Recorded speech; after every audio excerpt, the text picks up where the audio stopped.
tipul de episod. Eu sunt Cristi și să începem și cu acest episod. E un roman de Team Fortress 2 din seria noastră. Deci, da, uite, nu scriu. Mori odată! Bravo! Păi, hacker, ce... Îi bag cu medicul, vreți? Hai să vedem dacă pot. Magnus! Ce mai bună din toată critică? Ești proști? 6 HP FPS? Ok, deja nu mai am probleme cu netul. Bun!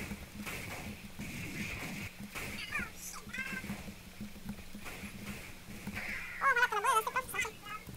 Hai să încercăm să bătem. Hopa, hopa, Penelopa. Da, ușetul, vei seama. Doar nu știu, prostul. Bun, nu știu ce să-mi facem să mă mărim prostul ăsta, ridicolul ăsta, ridicolul ăsta. Oh, maybe.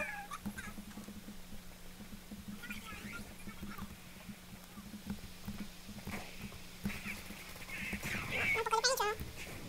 Hai să bombardăm, nu știu, sexy fie tot. Fucking shit! Ești prost! Bun, și am realizat că trebuia să iei în la bătaie cu heavy-ul. Asta a fost toată șmecheria. Nu putea să facă față 2 la un heavy. Pentru HP... Fuck, deci niciodată sunt mai pe înțeles ce sunt.